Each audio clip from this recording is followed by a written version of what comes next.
Gandhigram police સ્ટેશનમાં insurance claim ખોટી રીતે મેળવવા માટે થઈ અને ખોટા દસ્તાવેજો બનાવી એનો સાચા તરીકે ઉપયોગ કરી અને એક કાવતરું ઘડી અને ઇન્સ્યોરન્સ ક્લેમની ફાઇલ મૂકેલી હતી અને આ અંગેની ગાંધીગ્રામ પોલીસ સ્ટેશનમાં ફરિયાદ દાખલ કરવામાં આવેલી છે. આ ગુનામાં અત્યાર સુધીમાં કુલ 5 આરોપીઓને પકડી પાડવામાં આવ્યા છે, જેમાં જે ઇન્સ્યોરન્સ ક્લેમ કરનાર વ્યક્તિ મયુર છુછાર એમણે 40 લાખનો ક્લેમ કરેલો હતો.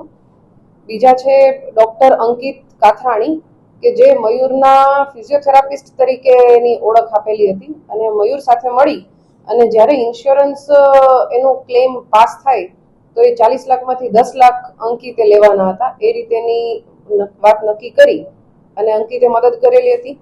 સાથે અંકિતે અન્ય આરોપીઓની મદદથી ખોટા MRI રિપોર્ટ પણ બનાવડાવ્યા છે અને હોસ્પિટલની ખોટી ફાઇલ અને હોસ્પિટલના ખોટા સર્ટિફિકેટ પણ બનાવડાવેલા છે. ત્રીજા આરોપી છે ભાવિક પરેશ માકડ કે જે સમર્પણ હોસ્પિટલમાં નોકરી કરે છે અને એણે જે સમર્પણ હોસ્પિટલની ખોટી ફાઇલ છે એ બનાવવા માટેની મદદ કરેલી છે.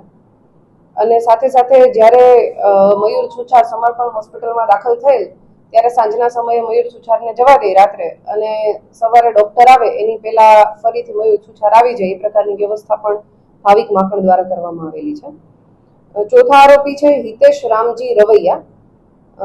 આ હિતેશ રામજી રવિયા છે એણે ખોટા MRI રિપોર્ટ બનાવવા માટે ડોક્ટર અંકિત કાથરાણી દ્વારા કહેવામાં આવેલું હતું અને જે માટે હિતેશે 5000 રૂપિયા લઈ એમાંથી 2500 રૂપિયા એક સહયોગ ઇમેજિંગ સેન્ટરમાં કામ કરતા આ ગુનાના 5મા આરોપી હિમાંશુ ગોપાલ રાઠોડ એને 2500 રૂપિયા આપી અને ખોટા MRI રિપોર્ટ બનાવડાવ્યા હતા અને હિતેશ છે એણે આ માટે 5000 રૂપિયા લીધેલા હતા ડોક્ટર અંકિત પાસેથી.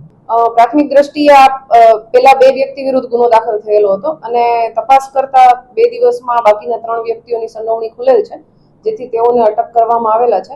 હવે આગળ સમર્પણ હોસ્પિટલમાં કોઈ ડોક્ટર, કોઈ સંચાલક કે કોઈ મેનેજમેન્ટના અન્ય વ્યક્તિની જો સંડોવણી આવશે તો તેમના વિરુદ્ધ કાર્યવાહી કરવામાં આવશે. અત્યારે હાલ તપાસ ચાલી રહ્યા છે, જેમાં ઇન્સ્યોરન્સ ક્લેમના પેપર્સ છે એમાં હોસ્પિટલની એક અલગ ફાઇલ અને જે ક્લેમ કરનાર વ્યક્તિ છે મયુર એના દ્વારા એક અલગ ફાઇલ, એ રીતે 2 અલગ અલગ પ્રકારની ફાઇલ રજૂ કરવામાં આવેલી છે.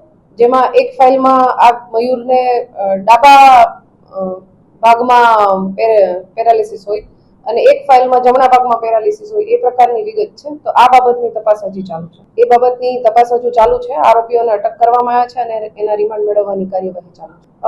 આઈઓને જે પ્રમાણે જરૂર લાગે એ પ્રમાણે આઈઓ દ્વારા રિમાન્ડની માંગણી કરવામાં આવેલી છે. સાંજ સમાચાર ફેસબુક પેજને લાઇક કરો, વિડીયો શેર કરો અને વધુ વિગતવાર સમાચાર માટે sanssamachar.net વિઝિટ કરો.